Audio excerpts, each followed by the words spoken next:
Oke, itu belum. Halo, selamat siang Bapak Mardi. Selamat siang Pak Ardian. Selamat siang Bapak Mardi, apa kabar? Baik, apa kabar? Baik, puji Tuhan Pak Mardi, terima kasih. Sekarang ini kita sedang menunggu, kita punya hampir 400 sekian peserta siang hari ini. Jadi kita sambil menunggu peserta-peserta yang lain. Tadi barusan Mr. Gunur dari Gojek sudah bergabung bersama kita, dan sesaat lagi kita akan memulai webinar kita.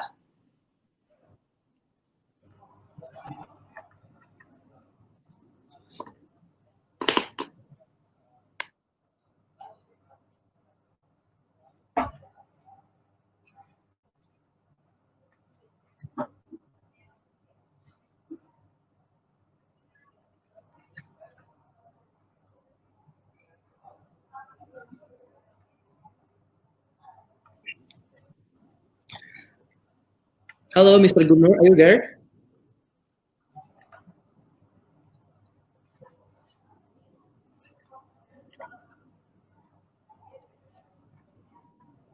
Yes. Mr. Gunur, are you there? Can you hear me? Yes. But please, kindly turn on the camera, please. I can hear you very clearly. Okay, give me 1 minute. Yes, sure. Oh, there you go. Hi.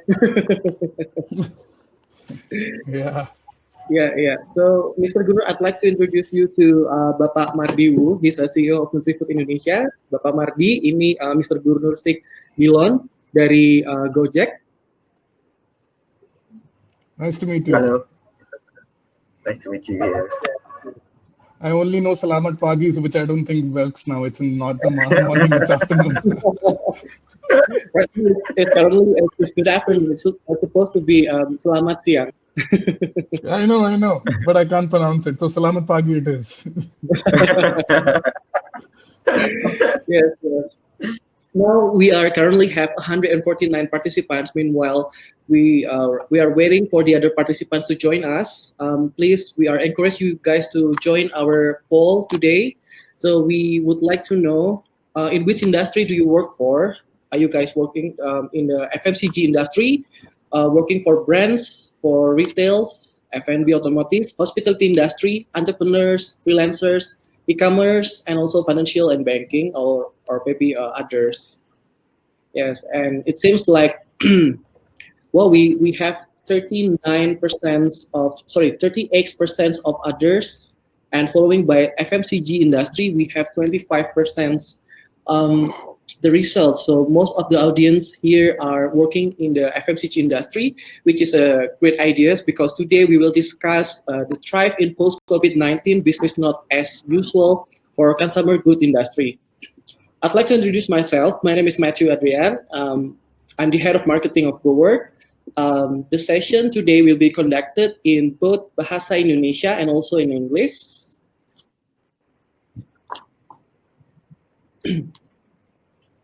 Yes.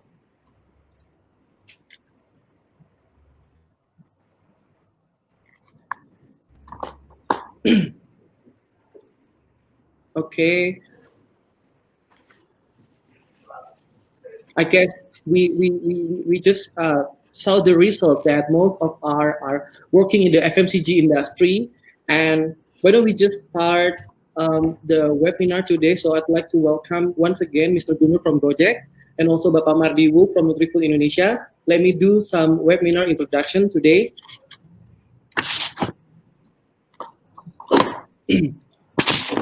Okay.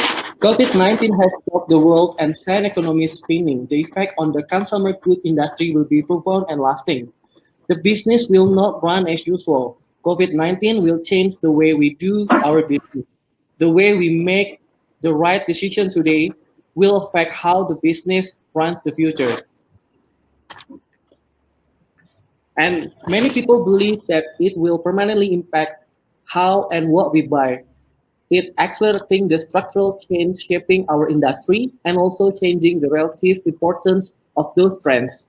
Above all, it is a wake-up call on agility and capability to be enduringly relevant to consumers and customers. And the question is, how do we bring business and consumer back after the crisis subsided. And today we will discuss more. And I'm sure today we are here with representative from Gojek and also NutriFood, which is the best people in this industry to talk about the CBG industry, especially when we deal with the COVID. And now we are entering the new normal, which is most of the brands, most of the F&B and also CBG industry are struggling how to do a proper way to approach the right customer to gain the revenue back, especially after the COVID-19.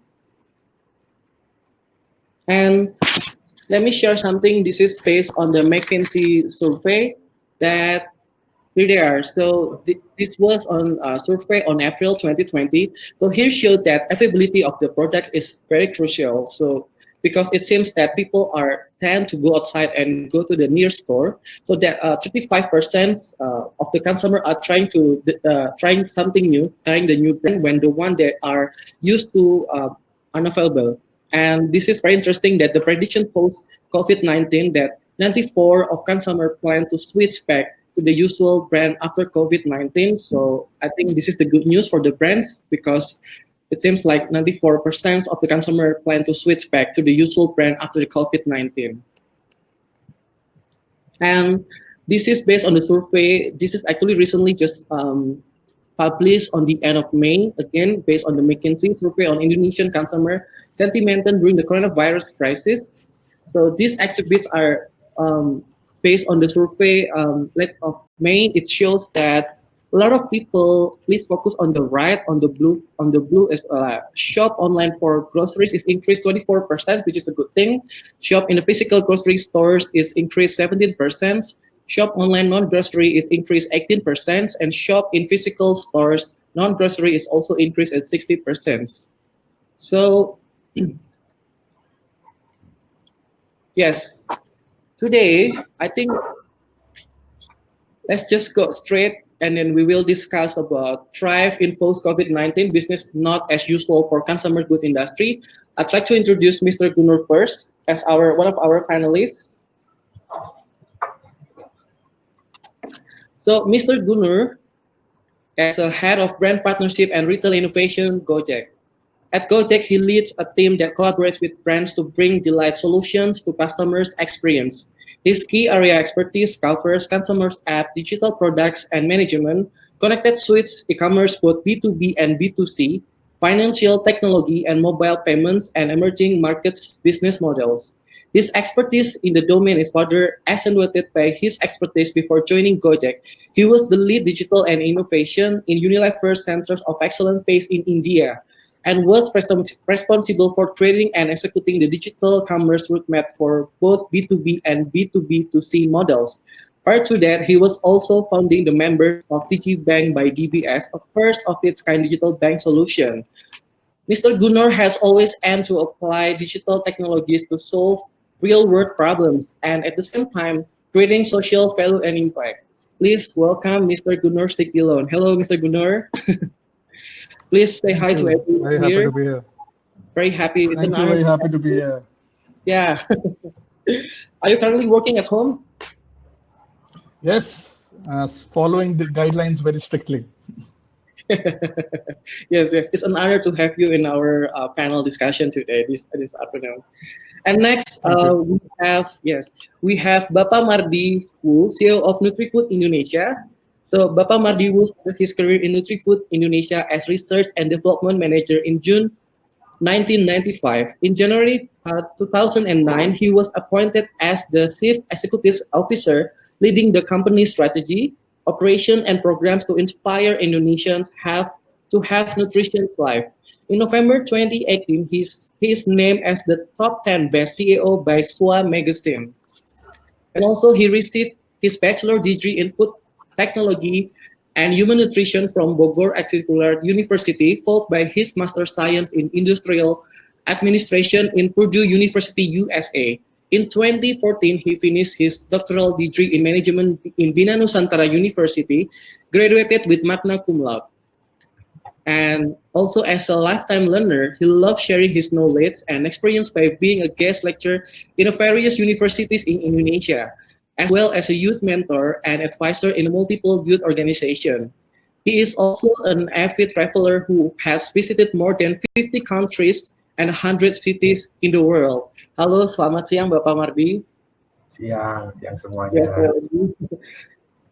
we're so happy to have you in this beautiful day in this panel. Kita sangat senang sekali. Hari ini kita akan berdiskusi mengenai thrive in post COVID-19, business not as usual for consumer good industry. Yes. So for now, I will let Mr. Gunor to start his presentation based on the Gojek data. I'm sure I can guarantee there will be a lot of insight from Gojek. And Mr. Gunor, please start the presentation. Sure. First of all, thank you for inviting me to the GoWork team. It's an opportunity which I think is important. At Gojek, we believe in using technology for enablement and not disruption. And we cannot win the world if we don't have partnership with all our stakeholders. It gives me great pleasure to share my thoughts and our insights on how we can thrive in the new world. And it is equally important for Gojek that we are able to help the community and the ecosystem to navigate the situation that COVID has created. Next slide, please. I want to start by showing that this is the world we live in. It's a very different world. And I think Aiden already touched about it, but this is retail. Physical distancing in cafes, in transport, body temperatures, wear masks everywhere. And maybe the world will now tell us that the way we shop has changed forever. Next slide, please. Yeah, I think the way we greet people has also changed forever. No more handshakes. Yes. I will just do it will be rubbing elbows is not the right way to do is what we would recommend, but this is how one of the WHO guidelines says. Next slide, please.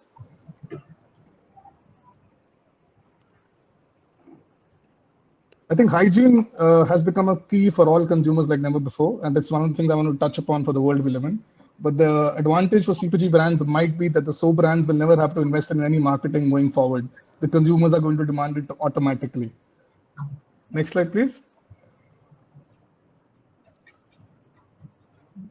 The last of the context setting slide, I think for the first time, the virtual world has become the primary world, and everything we are doing is behind screens and keyboards, especially the social engagement or any work which you do. And currently the webinar is person the same thing. Yeah, next slide, please.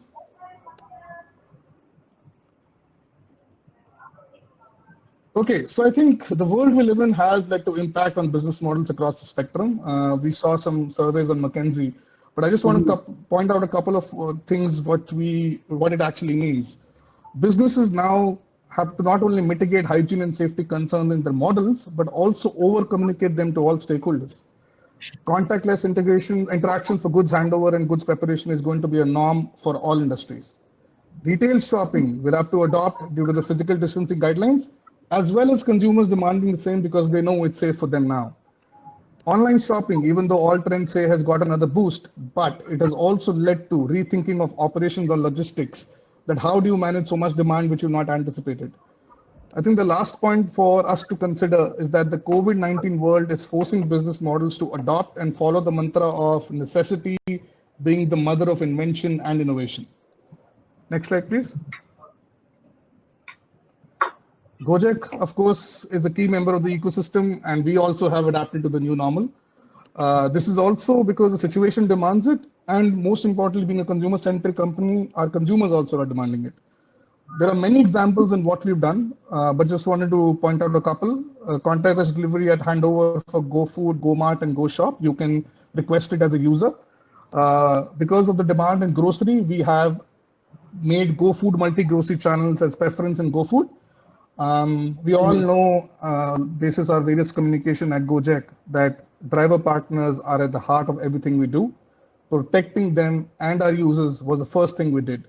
We have set up foundations, run campaigns, so they can continue to power to day-to-day life of our economy. And I'll show some data that how the Gojek drivers are contributing for us to function as an economy. Next slide, please. In this context, next couple of minutes, I will try to cover what are the key trends for the large retail companies and CPGs to keep in mind to navigate the current world. Next slide, please. Yeah, we all know this. Consumers are going digital, but at an accelerated pace. GoMart, which is Gojek's channel for all groceries, currently has a 170% spike in growth. GoSend, which powers the transport of things and has a huge base, has gone up by nearly 60%, which is absolutely crazy. No. E-commerce companies in various categories have been trying to shift demand online and have given massive discounts and promotions to do so. But now, for the first time, we are getting a glimpse of the world where the online channel is on top of the mind for a user to buy needs rather than the offline. Next slide, please. There is also a considerable shift in consumption drivers for categories, which is really important. This is a direct response to COVID trends and is true for both basket size and categories-wise market share. Staple goods and canned goods, because of obviously the situation, has increased by 2x and 3x. COVID-19 is actually driving lesser shopping frequency of trips, but bigger baskets. And if you see the 60% of GoMart data, which has the average basket size has gone up, is pretty significant. The trends continue to say that for the next period of time, there is going to be high demand for basic and essential items and categories, and discretionary consumption, depending how you look at it as a CPG, is going to reduce. What is also important to keep in mind that the share of basket of an average consumer is changing, not just the size, but the share, right? And if anybody who's worked in CPG knows that this is a really important metric where margins and share of wallet are crucial for profitability in portfolio strategies. Next slide, please. I also wanted to touch upon some of the changes of the consumer behavior which could be permanent and give an example around the same. The biggest example is, for me, the health and hygiene category.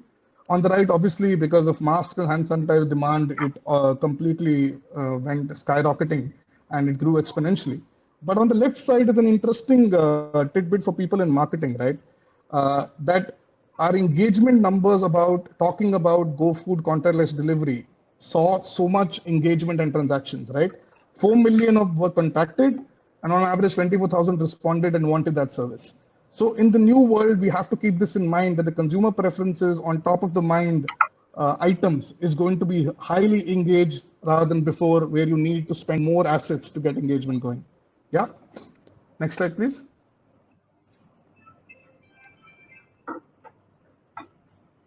Yeah. I think Gojek has a motto of thriving and not surviving in everything we do. And in the next section, I will cover that these consumer behavior trends, retail buying preferences, can actually be an opportunity and not just a challenge. Next slide, please. Consumers are shifting offline to online. If you are a CPG company, start thinking e-commerce first. Every channel is going to be digital commerce in the present and in the future. I have worked for a large CPG company in the past, and it has always been a challenge to think digital because of so many years of ingrained processes and scaled up business models.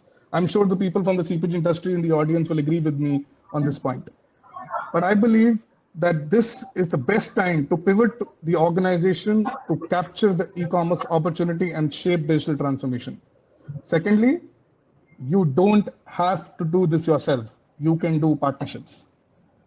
What will this mean? Will that you will have to rewire portfolios, systems, processes, and the organization mindset itself.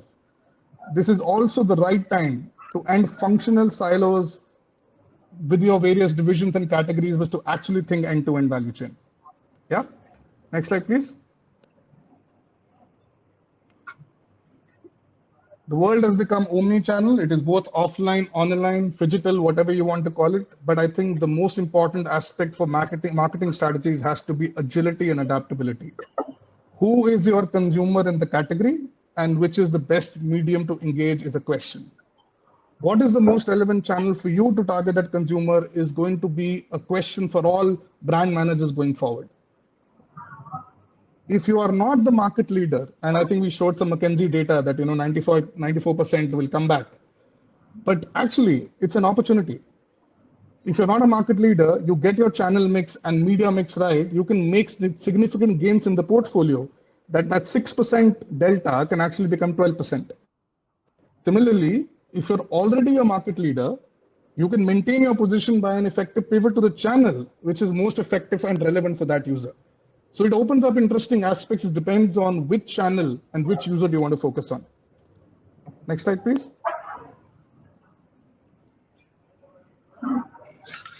I think this, for everyone who's worked in retail, COVID is going to be positively cementing the principle that if you have to win in retail, you need to be on top of the shelf. Availability over brand loyalty is driving consumption. Consumers are willing to try new brands if the preferred one is not available, leaving an opportunity for brands and competitors to find their way into the customer households where they've not been able to. Make your supply chain more efficient and experiment with B2B. This is really important because without that, your assortment availability will continue to remain static. You need to change. When you do this, you will optimize revenue. You naturally will try to cut the long tail. And of course, remove complexities of multiple packs, formats, formulations that CPG loves to do. But I believe that this is an opportunity to make brutal choices to save cost, increase cash, and release bandwidth. Complexity reduction, in my experience, is a mindset issue, not an execution one. If you have not done so already, start rewiring your B2B and B2B2C models. So make sure that you capture demand effectively. Secondly, if you are able to win the assortment and availability game, then the right targeted promotion can significantly increase your ability to acquire new users. This will be a norm going forward, and you need to understand where this trend is going and which retail channel is the most relevant for you to run that promotion. Next slide, please. I think this point has been made so many times, but I cannot stress this enough, that leverage the right data. Yes, data-driven efficiency is the point. Remove the long tail completely if you have to.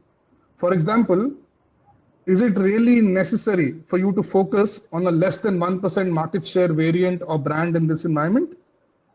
Would you not use that capacity and budget in other categories and segments where you don't have to invest in long tail? We've been taught in CPG and marketing strategies that playing the portfolio for effective demand generation is important. But in a world of finite capital, it is more important to capture the holistic picture. That is why how to engage the right consumer and which is the right channel is going to define winning in the market. Data-driven consumer acquisition and intention is the first and probably the last takeaway, which I will keep on mentioning, that you do not miss out on opportunities for consumer acquisition in the category differentiation which you're seeing in the world today. Next slide, please. To sum up the 4 or 5 key takeaways I put there, and I would like to remind everyone for this session, that for any business to survive and then thrive, the focus in the new world must be on a multi-stakeholder model covering integrated supply chain, effective demand capture, community development, and saving costs and cash. Digital transformation is a necessity now more than ever. You will be an extinct dinosaur if you do not use this opportunity to transform the way you do business. Number 2, identifying the right user, medium, the right channel for that user will be the key differentiator to win or lose market share. Third, overcome supply chain disruption by dramatically reducing complexity in operations. Cut the long tail, launch partnerships for efficiency across the value chain. Last point, again, I will mention, data is the new oil, water, gold, or any other resource you want to call it. Ask the right questions for every business case whenever you are presented the opportunity. Next slide, please.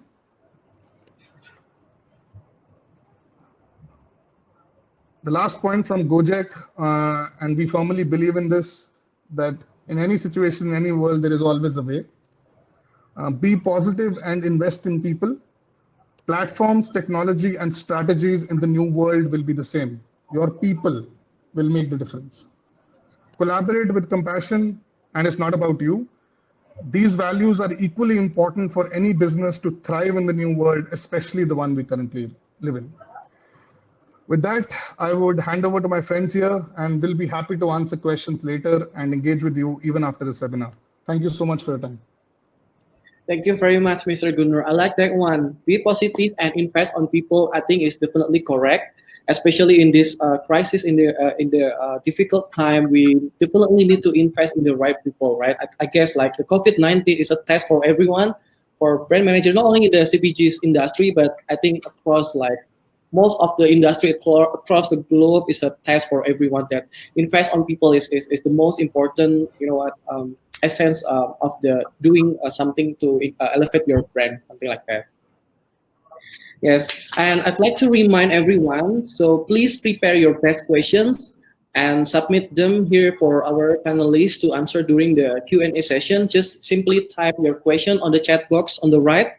I hope you guys can see the chat box on the right. I think we have a lot of questions, but later on we will have a Q&A session. But right now, please welcome the next panelist is Bapak Mardi Wu, CEO of NutriFood Indonesia. Ya, thank you so much, Mr. Gunur. Silakan Bapak Mardi. Ya. Oke, terima kasih Pak Ardian. Slide saya tidak banyak, tapi saya akan coba lebih bercerita, terutama bagaimana pengalaman NutriFood sebagai salah satu perusahaan consumer goods menghadapi COVID-19 ini. Mungkin sebagai pendahuluan dari saya,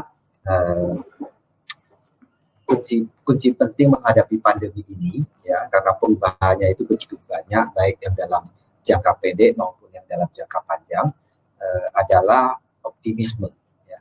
Awalnya pada saat pandemi ini mulai berjalan, saya rasa semua industri, semua pemain di industri itu merasa cukup waspada dan mungkin agak sedikit pandangannya agak sedikit pesimis gitu. Ya. Tapi seiring berjalannya dengan waktu, terutama di industri consumer goods ini, kita bisa melihat mungkin perusahaan-perusahaan yang lebih optimis sudah mulai bisa melihat hasilnya. Gitu ya. Kalau NutriFood termasuk yang saya pikir kita dari awal cukup optimis karena kita dari lama sudah membangun sebagai organisasi yang cukup agile untuk menghadapi berbagai perubahan yang terjadi, dan begitu kita lihat pandemi ini, kita malah melihat ini sebagai satu kesempatan besar untuk kita melakukan berbagai perubahan yang sangat signifikan. Jadi kuncinya adalah dua hal tadi, ya. Pertama adalah keep optimis, dan yang kedua adalah agility. Bagaimana kita cukup adaptif, cukup fleksibel, cukup cepat bisa menghadapi perubahan tersebut. Sebenarnya kalau kita lihat bagaimana sih, orang kan takut bahwa selama pandemi ini kemudian akan terjadi penurunan yang luar biasa, ya mungkin di beberapa sektor benar terjadi.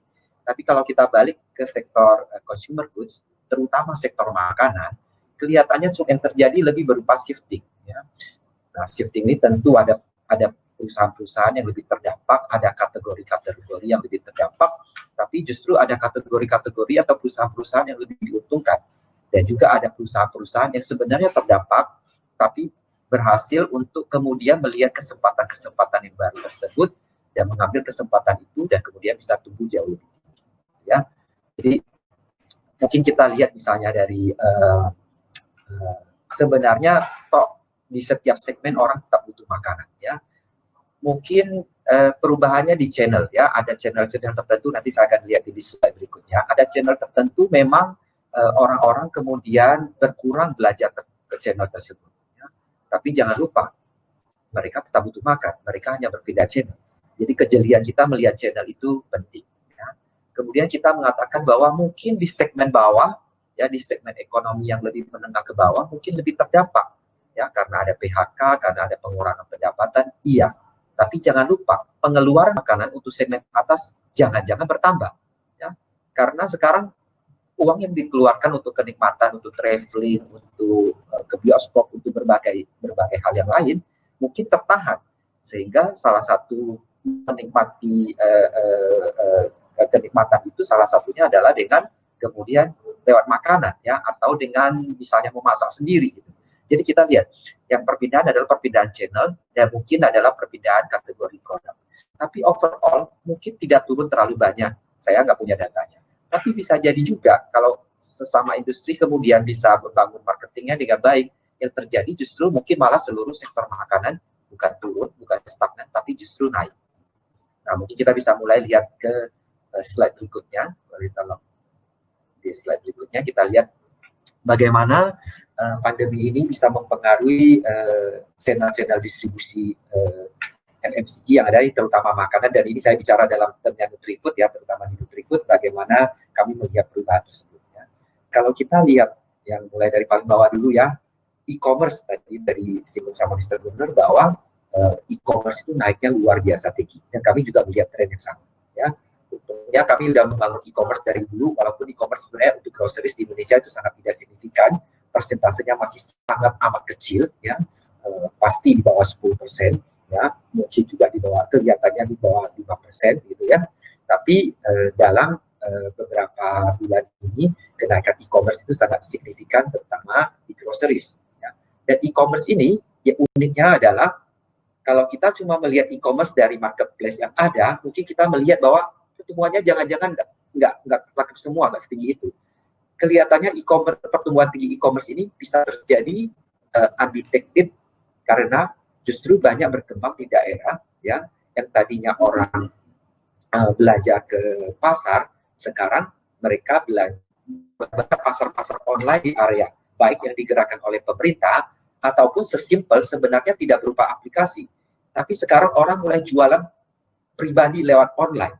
Ya, mungkin di kota-kota kecil mungkin ada yang bisa relate bahwa orang-orang tua mungkin takut ke pasar dan mereka belanja ke tukang sayurnya lewat apa? Lewat WhatsApp.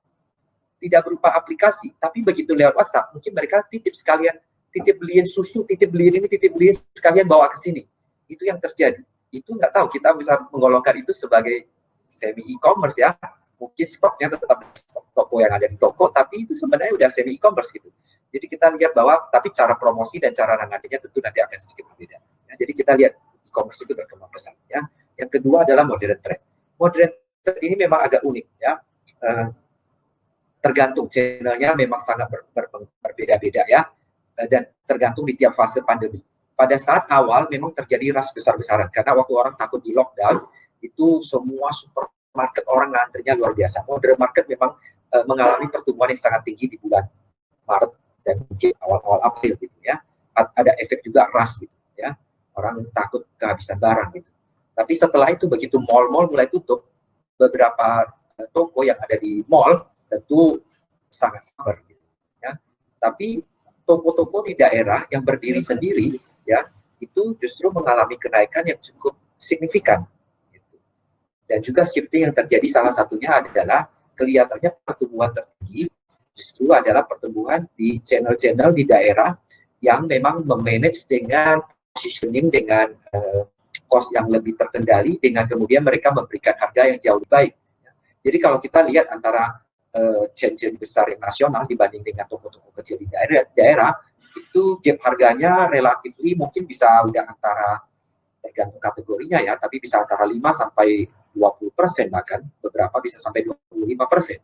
Pada saat di kalangan segmen menengah atau menengah ke bawah, mereka melihat bahwa perbedaan segitu cukup signifikan, mereka akan beralih ke outlet-outlet yang menurut mereka bisa menikmati saving tersebut gitu ya.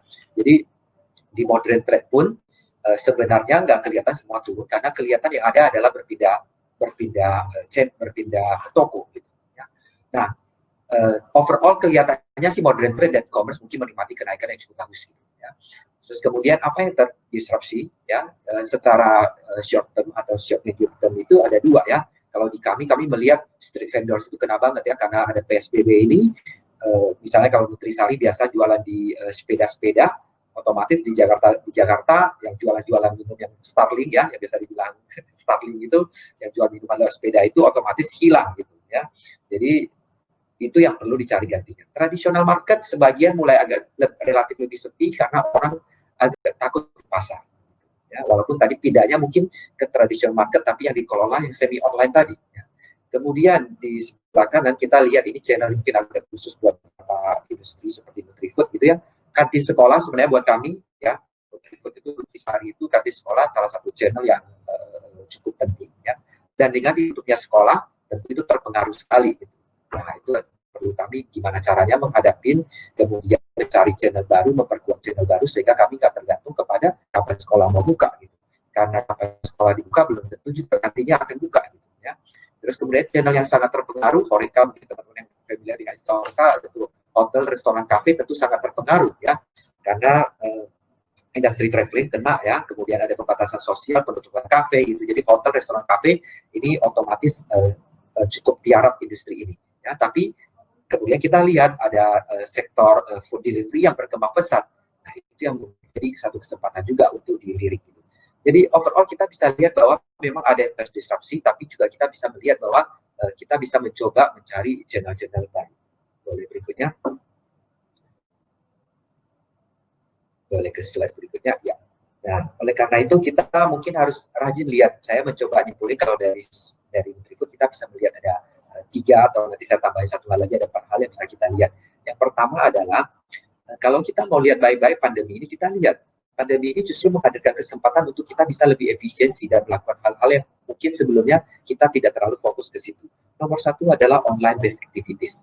Kami merubah otomatis hampir semua kegiatan marketing sekarang beralih secara dengan skala yang sangat besar ke online gitu ya.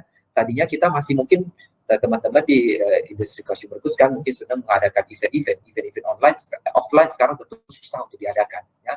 Sehingga sekarang semua dikejar dengan kegiatan-kegiatan online. Dan ternyata kegiatan online ini kalau dulu mungkin susah ya ngumpulin orang untuk online, karena orang bisa offline ngapain harus online gitu, belum tentu se-fun itu dulu gitu ya. Tapi sekarang orang dipaksa. Nah, untungnya adalah sekarang mengumpulkan orang untuk kegiatan online itu jauh lebih gampang, lebih murah juga gitu ya. Contoh mungkin kalau di background saya ini ada Lokalate, ini adalah produk Nutrifood yang terbaru yang kita launch. Ini kopi sasarannya lebih ke millennials ya. Ini buat nemenin orang-orang yang pengen lagi berusaha, pengen belajar gitu. Nah, kegiatan-kegiatan marketing kami hampir semua sekarang kami lakukan online. Ya.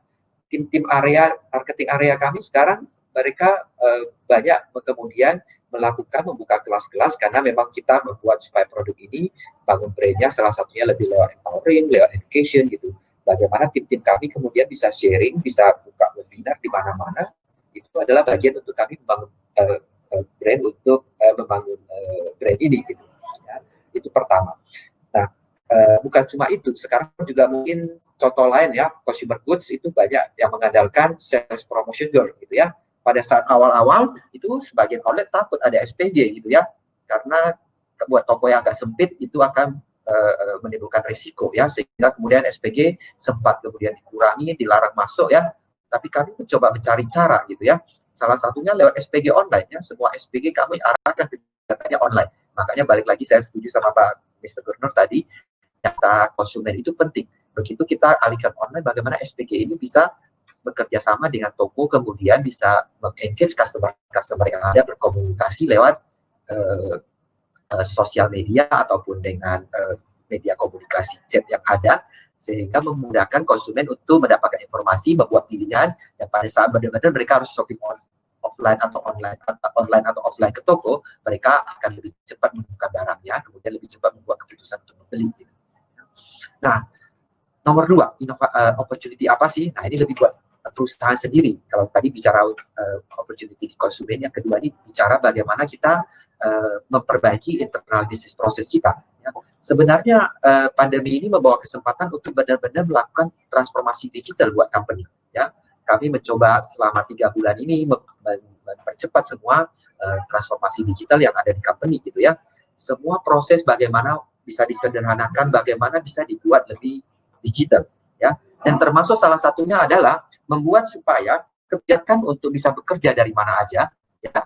Jadi bukan cuma WFH, ya, karena sekarang WFH mungkin awal-awal dulu sebelum ada pandemi, WFH itu kayak satu privilege, satu kenikmatan, ya. Setelah pandemi ini mungkin agak jadi berbalik, ya, karena kantor dibatasin, karena harus berjarak. Sekarang kapasitas kantor kami mungkin cuma tinggal, kalau dulu boleh misalnya isi 400 orang, sekarang dengan pembatasan yang ada mungkin cuma boleh isi 200 orang. Ya. Setelah udah lama dikurung di rumah, sekarang mungkin semua orang ingin kembali ke kantor. Lama-lama bekerja, boleh masuk kantor itu menjadi satu kemewahan gitu. Karena harus diatur siapa yang bisa ke kantor gitu. Ya. Jadi mungkin istilah barunya mungkin bukan WFH, mungkin bukan WFO, tapi bagaimana WFA ya, work from everywhere gitu. Nah, kami ingin buat kebijakan kalau dengan digitalisasi yang ada, kami bisa memampukan tim kami untuk bisa bekerja dari mana aja, bukan cuma selama pandemi ini. Bahkan justru pandemi ini mendorong kami untuk bahwa kalau memang bisa berjalan dengan efektif dengan cara gitu, mungkin untuk selamanya kami akan membuat policy yang cukup fleksibel sehingga untuk sebagian karyawan yang memungkinkan memang bisa bekerja dari mana aja dan kapan aja. Ya. Jadi nomor 2 itu adalah kesempatan untuk transformasi digital secara besar-besaran dan permanen. Dan yang ketiga, ya, nah ini kebetulan kami memang punya visi misi itu pengen boleh balik dulu ya, raising awareness. Kami memang visi misi Nutrifood ingin menginspirasi orang untuk hidup lebih sehat. Jadi produk-produk kami begitu ada di pandemi, semua produk yang berhubungan dengan kesehatan otomatis demand-nya naik ya. Tapi yang saya ingin highlight di sini bukan cuma bagaimana kami kemudian lebih berfokus untuk memarketingkan produk-produk kami yang lebih fokus kepada kesehatan, tapi sekaligus juga health awareness ini juga memberikan kepada perusahaan untuk engage karyawan-karyawannya lewat isu kesehatan. Dulu mungkin HR perusahaan tema health employee bukan sesuatu yang menjadi tema perhatian utama dari HR ya, tapi menurut saya ke depan perusahaan-perusahaan yang memperhatikan kesehatan karyawan, yang peduli terhadap kesehatan karyawan, yang membuat program-program untuk kesehatan karyawan akan mendapatkan engagement yang lebih baik. Apalagi sekarang selama PSBB ini, pemerintah mewajibkan untuk perusahaan-perusahaan yang memungkinkan untuk memberikan suplemen kepada karyawannya supaya bisa meningkatkan imunitas.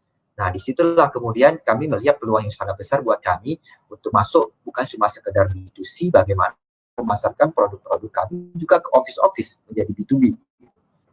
Dan yang terakhir saya tidak tulis di sini adalah kesempatan yang baru justru karena di era pandemi ini ternyata biaya networking itu menjadi jauh lebih murah. Dulu kalau mau networking harus cari waktu, ngopi, jarak, macet. Sekarang dengan digital bisa terhubung dengan begitu banyak orang secara lebih efisien.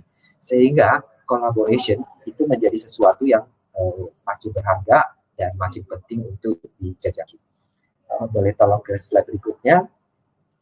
Nah, saya cuma tinggal 1-2 slide lagi. Saya ingin liatin contoh bagaimana produk-produk Nutrifood menghadapi pandemi ini secara lebih spesifik. Ya, mungkin bisa ke slide berikutnya. Nah, seperti tadi yang saya sudah kasih di slide-slide berikutnya, ya. Sebenarnya dari dulu Nutrisari itu memang mengandung vitamin C 100% kebutuhan harian ya. Jadi vitamin C yang ada di Nutrisari itu bisa memenuhi kebutuhan harian vitamin C per orang yang ada gitu ya. Nah, begitu ada COVID ini otomatis itu adalah sesuatu yang dicari orang walaupun channelnya sempat mengalami gangguan karena ada toko-toko yang tutup ya. Nah, tapi berkat kemudian di 2-3 bulan kami membuka channel-channel baru, membuka channel-channel temporary yang bisa menjual Nutrisari. Kemudian permintaan datang sangat amat tinggi gitu ya. Nah, itu yang menjadi salah satu yang lihat begitu kita. Dan pesan-pesan di kalau teman-teman mungkin bisa melihat bagaimana, nah satu lagi yang penting bagaimana Nutrisari tetap beriklan. Banyak brand-brand melihat pandemi ini kemudian agak takut, kemudian tarik balik ya, kemudian mengurangi biaya marketingnya. Kami termasuk yang cukup optimis dan kami tetap menjalankan semua kegiatan kami seperti yang sudah direncanakan.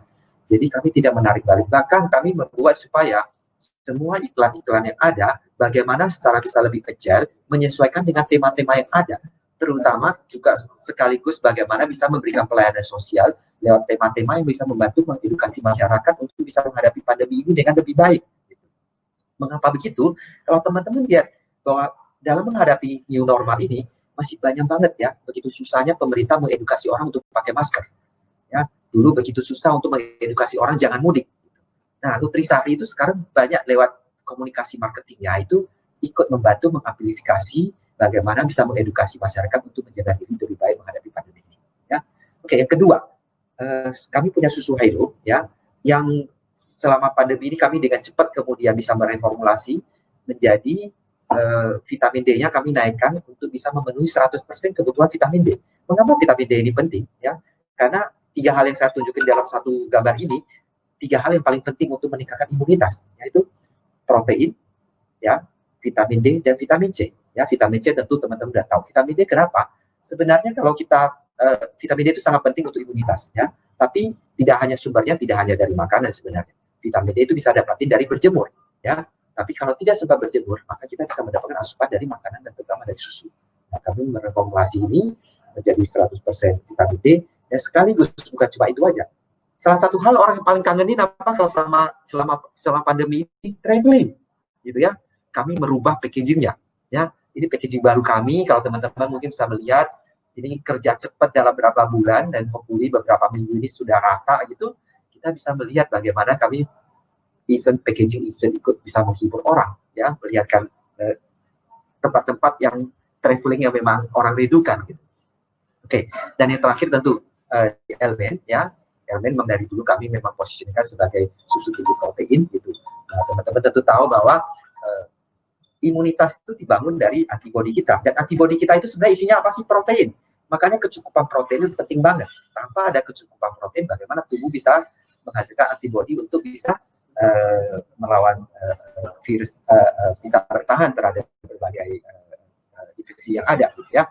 Nah, oleh karena itu di LB pun kami tetap beriklan dan kemudian memperluas pesannya bagaimana protein bisa membantu meningkatkan imunitas. Dan yang terakhir, boleh tolong slide berikut, ini slide terakhir saya adalah kita tahu bahwa salah satu yang memperparah tingkat fatalitas dari COVID-19 ini adalah faktor komorbid, dan faktor komorbid itu adalah metabolic disease. Jadi orang yang kena hipertensi, diabetes, itu risiko keparahan COVID-nya meningkat dengan sangat tajam, bahkan bisa sampai ke tingkat kematian. Oleh karena itu, orang-orang perlu menjaga kadar gulanya, menjaga tensinya secara lebih spesifik di masa pandemi ini. Nah, memang kebetulan kami dari dulu Tropicana Slim adalah produk yang memang punya pesan bagaimana membantu orang untuk menjaga konsumsi, membatasi konsumsi gula, konsumsi lemak, dan konsumsi garam secara lebih sehat. Dan itu yang pesan-pesan itu yang kami perkuat di masa pandemi ini.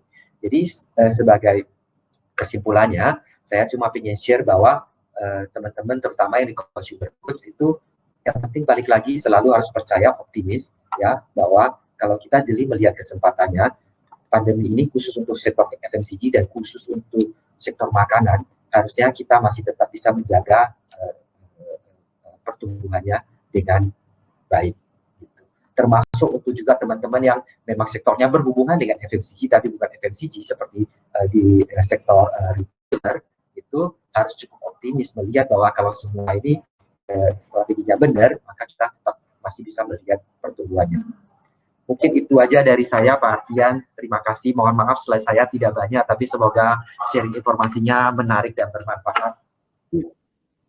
Ya. Baik, terima kasih Bapak Mardiwu. Saya terus terang saya sangat impress sekali dengan packagingnya Hilo. Memang benar, I think mayoritas most of the customers are dying to visit overseas to go abroad to have holiday right after this pandemic, right? And then I think it's a very good idea to stealing the potential customers, right? So I think it's a good marketing strategies for us to implement as simple as for the consumer packaged goods industry. It's very nice. Thank you so much. Kami bahkan membuat maskernya dari lukisan tersebut. Oh wow, that was very nice. Ya. Jadi mungkin sedikit saya summarize. Jadi memang benar. I think optimism itu is the key ya. With crisis comes opportunity. Jadi memang dan mungkin summary yang kedua yang bisa dilakukan itu adalah memang banyak sekali brand yang melakukan penekanan budget, especially marketing budget. Cuman dari Nutrifood sendiri itu justru melakukan hal yang tidak demikian, tapi menggunakan opportunity ini untuk tidak mengurangi budget, tapi justru lebih ke shifting budgetnya untuk digunakan ke sektor-sektor yang mungkin sebelumnya belum ter-reach dengan menggunakan beberapa activation atau approach yang mungkinnya tadinya offline dan dilakukan secara online. Seperti itu ya, Pak Mardi ya? Yeah, which is ini insight yang sangat bagus sekali. So thank you so much, Bapak Mardi. Thank you for the presentation. Yes, and now it's I guess it's a panel discussion. I'd like to ask some question for both of you, and let me start with Mr. Gunnar. I have one question for Mr. Gunnar actually. So you mentioned about the omni-channel previously, right? And then as brand, I think what strategies should Indonesian brands have in mind in the world of technology, and how does Gojek as a platform help to deliver the best omni-channel experience for customers? Yes. Okay, so I think the first question, part of the question, what should Indonesian brands do? I think the first thing is to work with Gojek, so that they Oh, can help you with all the things that you. But I think, but on a serious note, the second aspect of the question that what strategies you should have and omni-channel and how Gojek powers it. I think the advantage which you have in the world right now that you have in the ecosystems. If you were a marketeer before, when you market your product, you would go on like billboards or any of the out of home, and then you will go to an online channel, maybe Google, Facebook, and search optimization, right? I think that is very broken, and this world is actually an opportunity with people like Gojek. And if you look at Facebook, all these other people are understanding that it's not just enough to give reach. It's about which is the right user, and then how do you target the right user to the channel which is more effective, right? For example, if you are somebody who walks a lot in your community, then you are able to see a go-car flash by. That is a better metric for a marketing rather than you going to a mall which you may not go to. So I think that's the first aspect. You need to be very clear how are you targeting a user, and that's where the omnichannel strategy comes in. And I think the next key point, and Madhuri will also agree with me, is about its return of investment more than just spending like a carpet bombing, right? Finite is capital. Capital is finite. You can only spend X amount of money, right?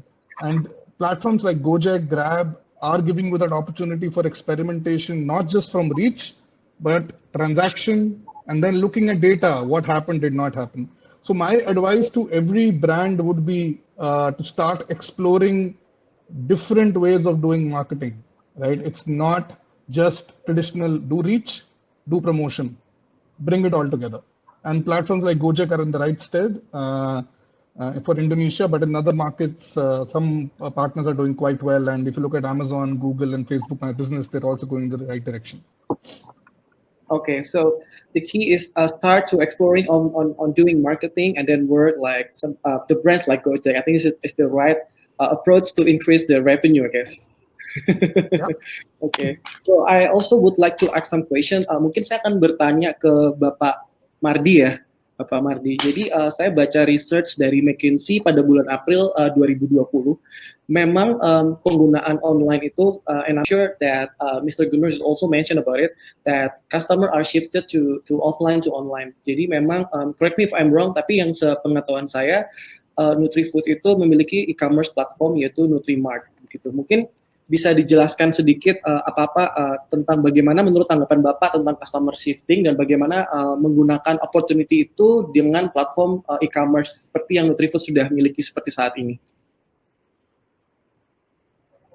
Oke. Ya.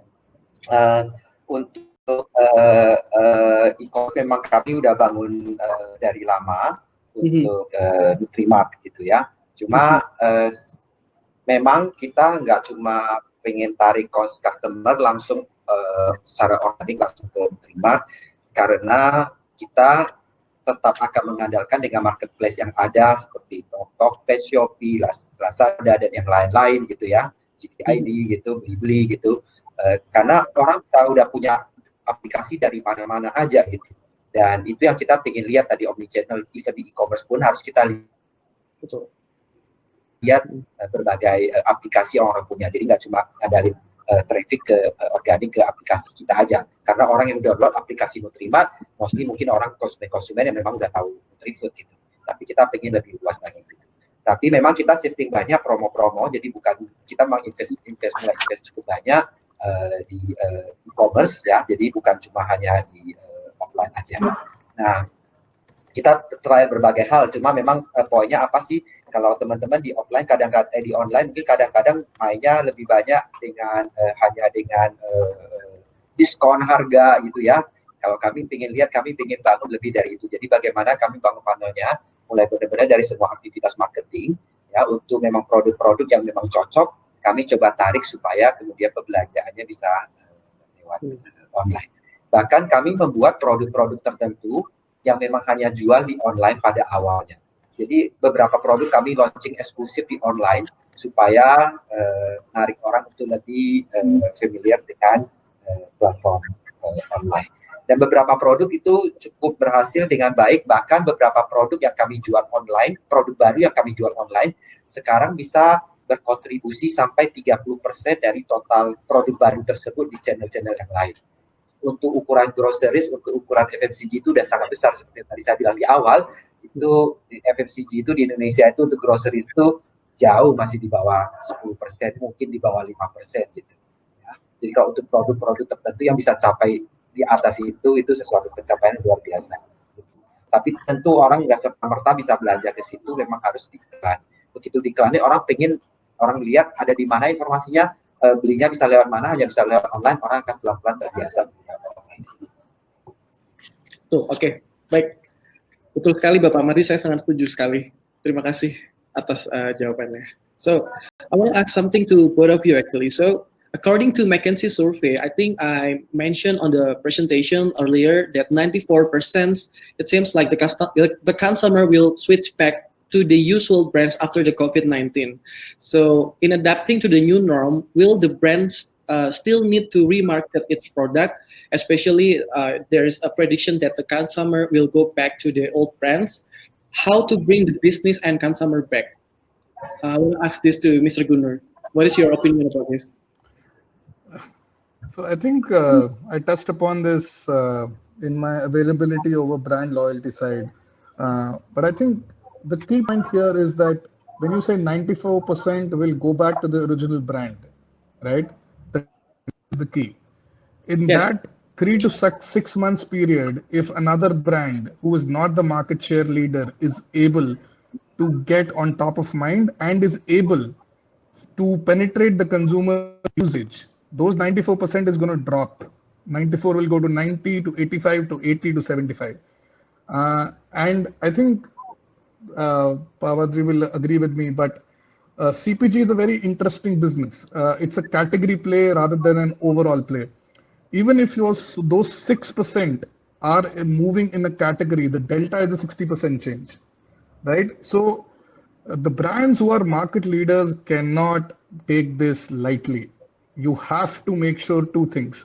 Number 1, please disrupt or enable your supply chains to get there as fast as possible, because you cannot let anybody else be used. That's why brands spend 20% of the marketing budget on sampling, right? If you start using them, you get used to it. The second thing they have to do, rather than spending marketing dollars in getting somebody who has used your other brand, it is important to actually go on the offensive to the channels where you are not a market share leader, but you still have the ability to reach that. So it's depending on the brand, depending on the category, where you are a market leader, defend, where you are not a market leader, attack, so that you're able to do so with either right platforms, right money, and more importantly, be first. Be first. Wherever somebody walks in any of your channels, be it online or offline, you should be on the top of the shelf, and that will be the biggest trigger for buying your SKU. I see. That's great answer. Thank you so much, Mr. Gunnar. Untuk Bapak Mardi, apakah ada yang ingin ditambahkan? Ya, menurut saya survei tadi kan survei pendapat konsumen. Ya. Konsumen Indonesia, saya rasa kalau pertanyaan terbuka seperti itu, saya orang yang biasa lebih skeptis membaca data pendapat. Karena itu bukan janji. Pendapat itu bisa berubah dengan cepat begitu ada tawaran baru. Dan saya melihat makin hari, makin dinamis kondisi market, apalagi pandemi ini memang punya kemampuan disruption yang sangat besar. Sekali mereka saya setuju dengan Mr. Gunnar tadi, sekali mereka sudah suka dengan produk tertentu, bisa jadi mereka nggak balik-balik lagi. Jadi sebenarnya menurut saya data 94% tadi tidak ada yang bisa menggaranti, termasuk orang yang menjawab itu. Gitu. Dan bisa aja dia menjawab itu, kemudian berubah pikiran, itu sangat mungkin. Oleh karena itu, memang semua brand menurut saya tadi balik lagi ke pesan saya, jangan berhenti beraktivasi gitu. Begitu berhenti beraktivasi, dan kemudian off selama beberapa bulan, kemungkinan memang mungkin bisa jadi udah kecuri ya konsumen-konsumen yang udah engage dengan brand baru, yang kalau kebetulan brand baru itu doing very well, belum tentu mereka akan balik ke pilihan kita. Gitu. Saya mungkin lebih gampang kasih contohnya kalau bukan di FMCG, tapi mungkin di restoran ya. Saya sendiri sebagai orang yang memang pengen sehari-harinya itu makan biasa di luar, kemudian sekarang saya mulai order makanan dari luar, beberapa restoran kesukaan saya memilih untuk tetap tutup. Padahal saya lihat sebenarnya online itu jalan dengan baik dan beberapa restoran terbuka. Saya menemukan banyak restoran baru selama pandemi ini yang selama ini saya belum pernah tahu dan nggak pernah masuk. Dan saya nggak tahu setelah pandemi, saya tempat-tempat yang saya favorit sebelumnya, mungkin saya nggak balik lagi walaupun mereka udah buka, walaupun saya ke mall. Dan bahkan mungkin saya nggak akan sesering itu makan di luar. Begitu sekarang saya nikmati, ternyata beli bawa pulang makan di rumah enak juga ya gitu. Jadi itu tadi yang penting adalah jangan berhenti beraktivasi, sama kalau terus sama satu lagi yang paling penting adalah bagaimana caranya supaya mereka bisa stay dengan brand kita adalah memberikan pesan yang tetap dan relevan. Jadi itu yang penting dalam keadaan disruption kayak gini, tidak semua strategi itu bisa diterapkan seperti sebelumnya. Jadi harus cepat aja lihat pesannya mau diubah seperti apa gitu ya. Teman-teman FMCG pasti tahu banget kemarin Lebaran itu susah banget. Kenapa? Semua orang menyiapkan iklan Lebarannya itu dari bulan Januari, tidak tahu ada COVID. Dan banyak yang pasti membuang uang, udah iklannya jadi di tangan nggak bisa tayang. Kami juga ada beberapa iklan yang udah kami syuting nggak bisa tayang karena akan agak aneh pesannya, nggak relevan dan kemudian agak nggak sensitif gitu. Jadi itu yang penting harus cepat agile untuk kemudian bisa mengubah pesan. Untungnya, nah kalau zaman dulu semua harus lewat iklan TV yang kemudian sangat rigid itu mungkin susah. Sekarang banyak media ya, iklan-iklan digital itu bisa kemudian lebih fleksibel, lebih cepat merubah pesannya. Itu aja dari saya. Ya, betul. Terima kasih Pak Mardi. Saya sangat setuju sekali, apalagi untuk yang bagian marketing itu I guess is a test for everyone in the marketing. Itu memang kita harus sangat mudah untuk beradaptasi. Mungkin beberapa sudah ada yang plan campaign. Yes. Yeah. Pardon? Okay, Mr. Gubernur, do you want to add some additional statement?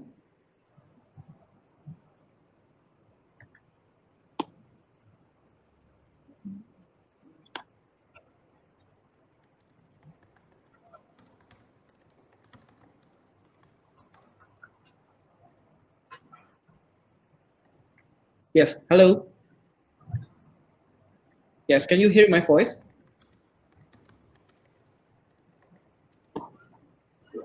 Okay, hang on.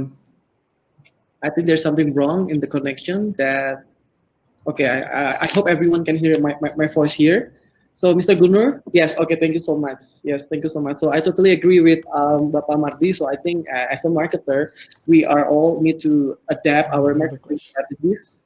Can't hear the question. Oops. Oke. Bapak Mardi bisa mendengar suara saya? Ya, bisa. Ya, oke. Mr. Gunur, can you hear my voice? Can you hear me now? Yes, I can hear you. Yes. I think I lost myself. Oh, okay. I think I hope everything goes well. Okay, I hope everything goes well here, and then we will move on the Q&A session. I think we have a lot of questions today. Yes. Okay. There's so many questions that the first, okay, I will choose Chandra Budiono. Post-COVID-19 have significant and abrupt changes in the business industry. Evidently, consumer behavior is very essential to be perceived, and I'd like to ask some of the feasible approach to overcome or manage the dynamically and still engage with the customer. Thank you for the Q&A opportunity. Mungkin untuk Bapak Mardi bisa bantu dijawab. Ini ada pertanyaan, Bapak Mardi bisa dicek di kolom chat box. Itu ada pertanyaan dari Chandra Budiono. Okay. Oh ya, oke. Okay. Yes.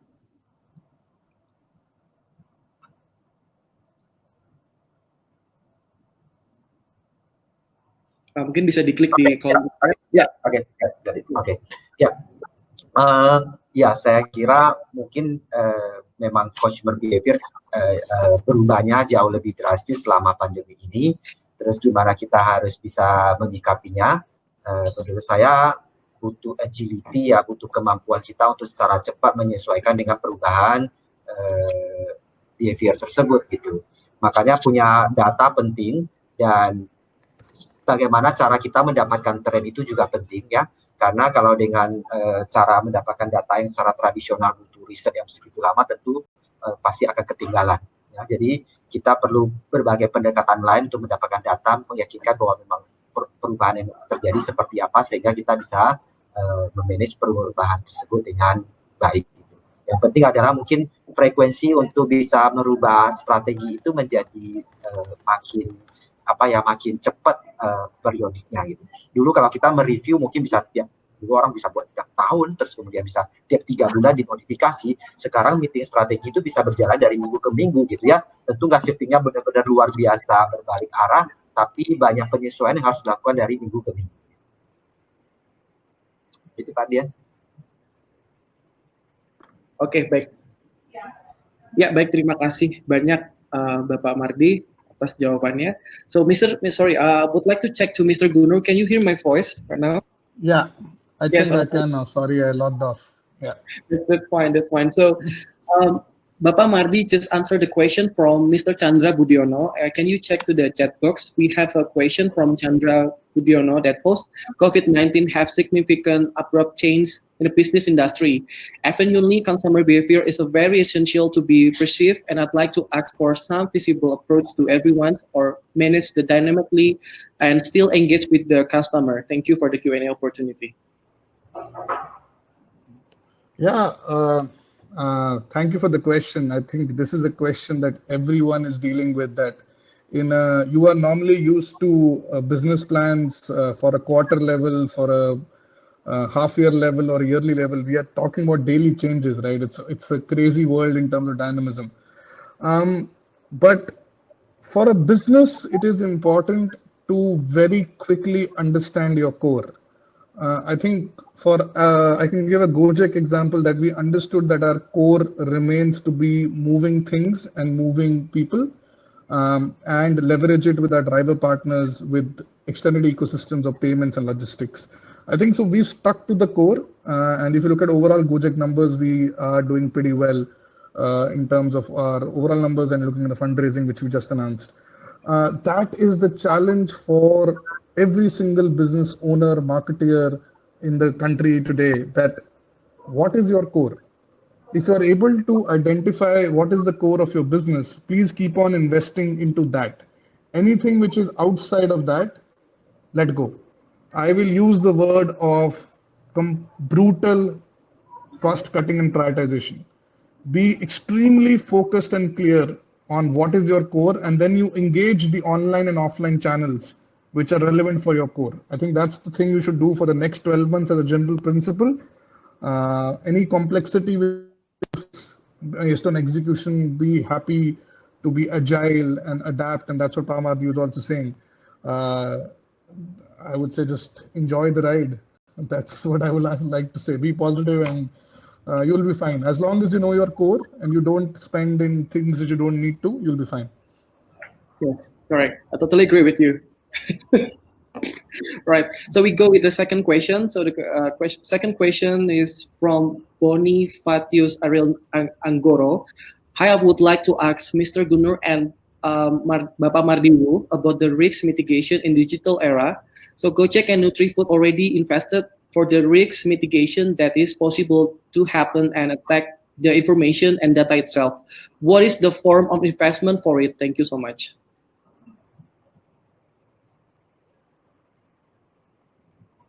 Yes. Pamardi, you want to go first? I think you go first. Okay. Okay. I think it's very important that you understand that what is the number one to your business model. Is it cash, or is it that your supply chain itself has been completely disrupted, right?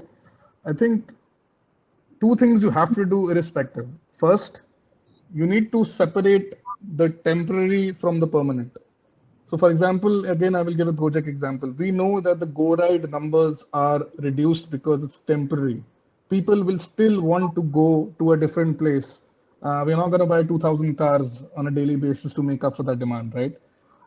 So it's a temporary phenomenon. Do we need to do a lot in terms of the rescale back the investment we are doing for improving that experience? The answer is no. Secondly, if you have not done so already, please invest in data and information-based approaches to anything which you do in problem solving. That is going to be the key. Key data on your business model problem, and the more you remain at your core of your problem, you will mitigate the risk. If I look at a CPG brand, I will keep giving the example that do you really need to play a portfolio when you can actually cut the long tail of that 5%, which is a huge item in your budget, but is not actually giving a huge flip in your revenue. Do you really need to continue that for the next 12 months? So those are the questions you need to think of when you mitigate risk. It has to be data-led. It has to be investment in the right, and separate temporary and separate permanent. Okay. Thank you so much, Mr. Gunur. Bapak Mardi, do you want to add some additional statements, feedbacks?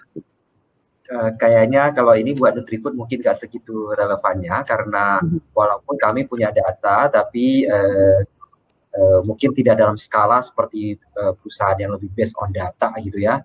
Jadi kalau kami lihat tentu semua IT di perusahaan perlu membuat perencanaan supaya bisa mengurangi resiko kebocoran data gitu ya. Dan saya rasa teknisnya mungkin orang IT kami yang memang lebih tahu gimana cara menjaga hal tersebut. Tentu data konsumen itu tentu harus diprotek, dan itu yang kami bangun sistem yang cukup baik untuk melindungi data-data tersebut. Tapi secara simpelnya kami pengen bahwa hal-hal di luar data-data yang memang bukan private, kami membuat supaya sesedikit mungkin data kami menjadi sesuatu yang benar-benar rahasia gitu ya. Karena gimana caranya, satu hari hackers pasti akan tahu caranya untuk bisa hack itu.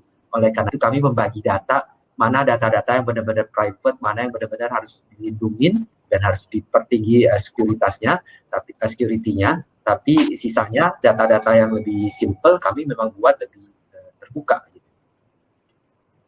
Itu mungkin jawaban dari saya. Oke, baik. Terima kasih Bapak Mardi.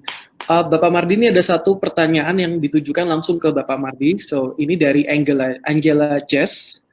Hi, I would like to ask Pak Mardi Wu, we who grew up and live in Indonesia is aware with Nutrifood product.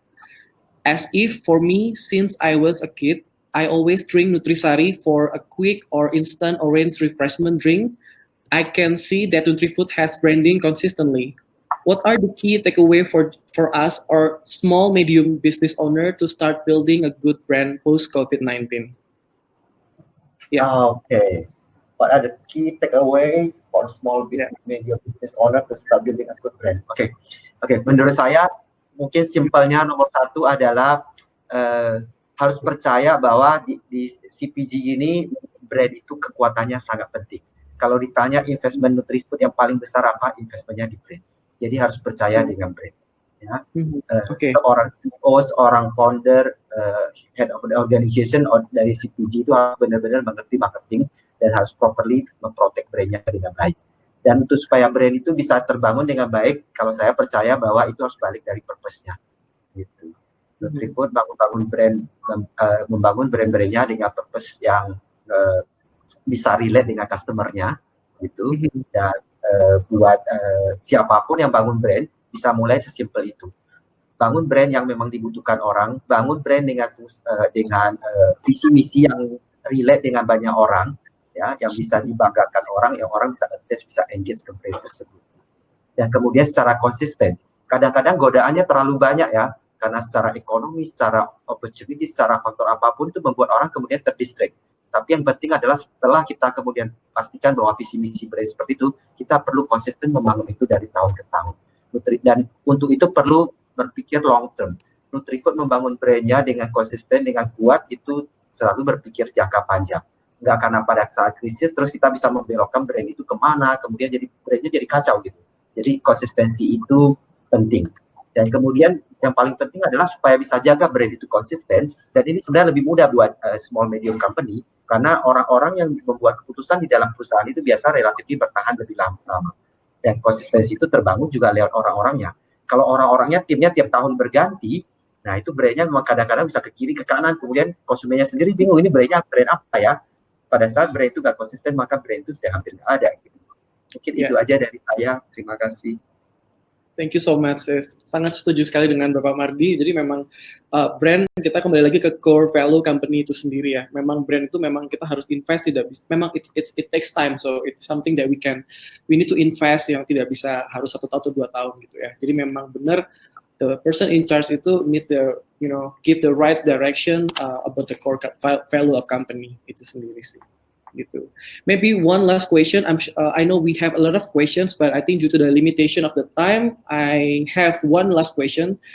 This is from Marsha Hamdani. So, digital platform has always been a platform to go for small, medium companies due to its affordability relative to traditional channels such as a TV commercial. Now that large companies focus on their efforts in digital, the cost of marketing, especially for retail goods, are increasing significantly.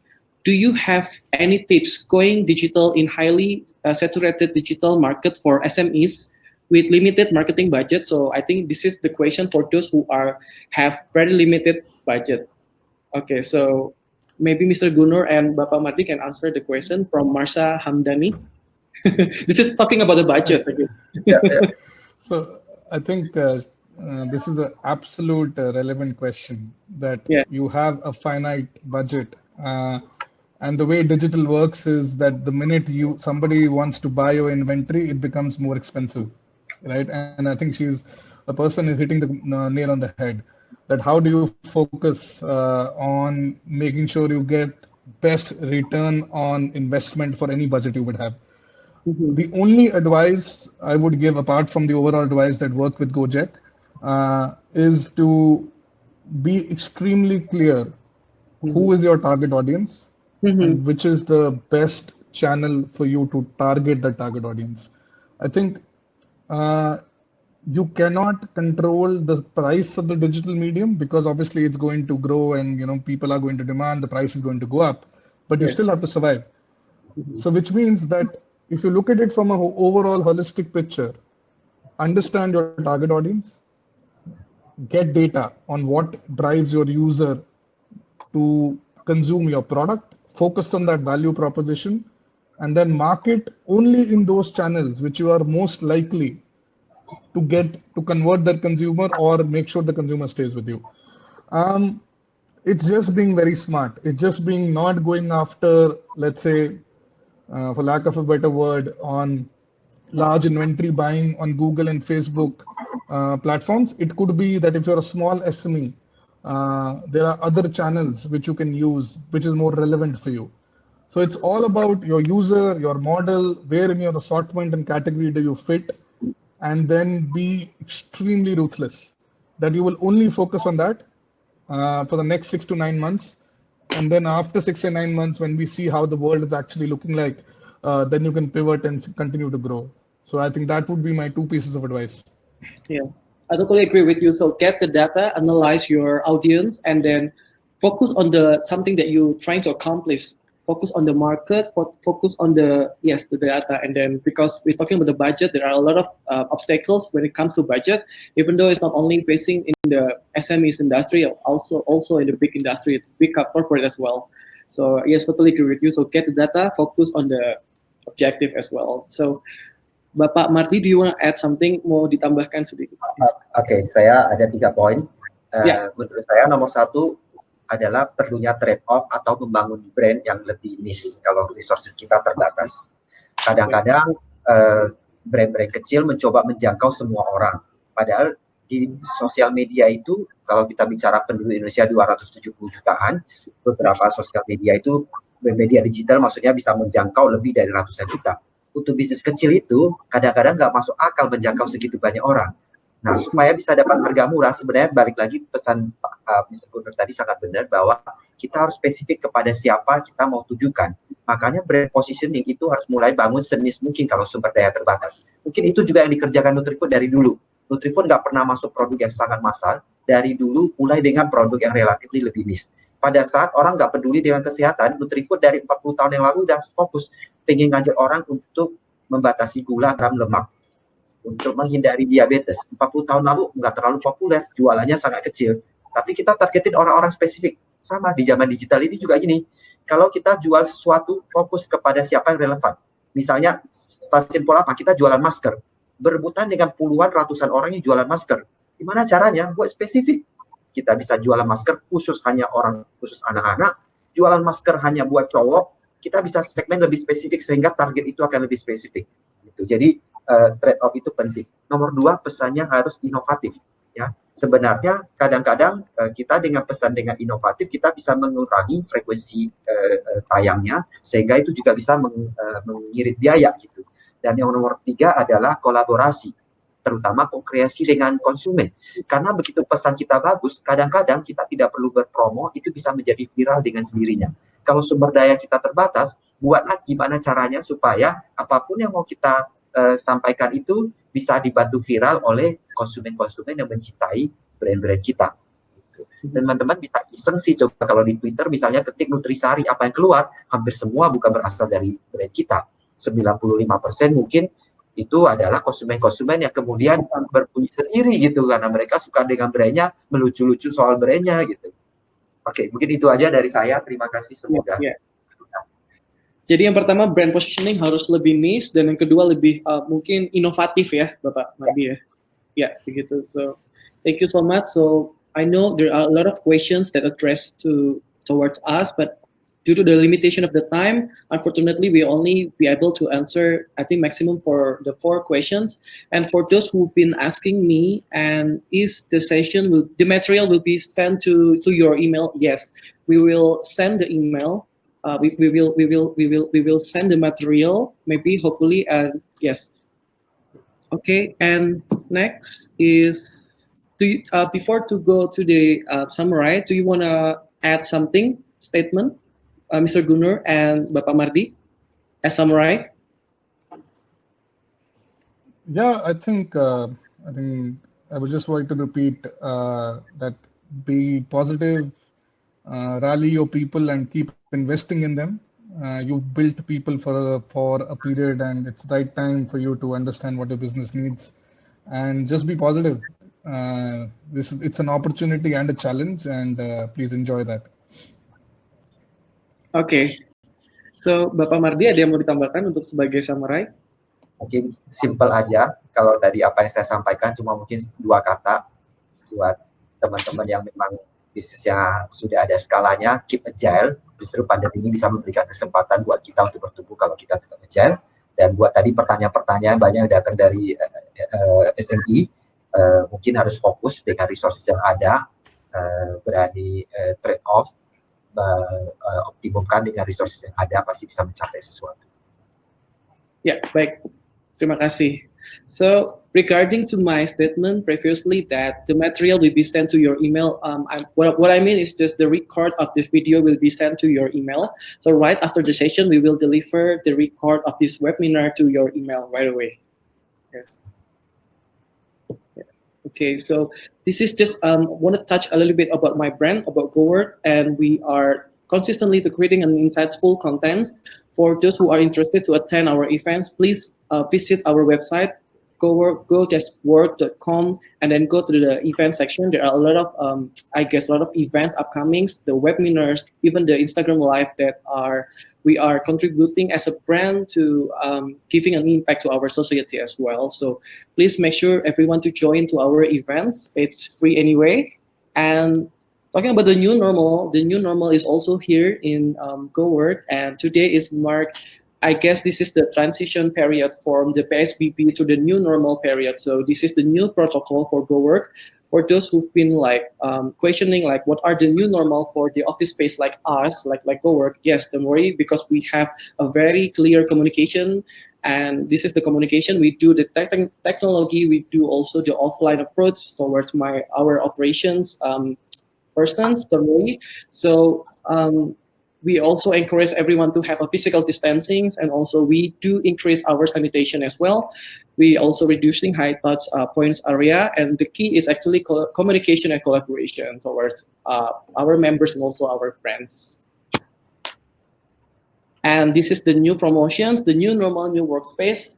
I think Bapak Mardi is just touched a little bit about that.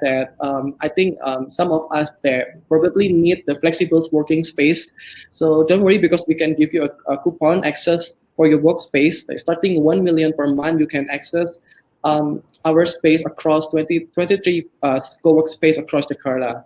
So discover robust international sanitation guidelines through safely protocols and safe working environments in GoWork. Yes, so thank you so much. Today is an honor to have you, Mr. Gunur from Gojek, and also Bapak Mardi, CEO of Gojek Indonesia. Terima kasih atas waktunya. So we're so happy. It's an honor to have you, and looking forward to work to do some collaboration about next to our webinars next time. Thank you so much. We're coming to an end. Thank you so much for those who are participating in our webinars. Don't worry, we will send a record of our webinars right after the events. Thank you so much. Have a good day. Thank you, everyone. Thank you so much, Mr. Gunur. Thank you so much. Terima kasih, Bapak Mardi.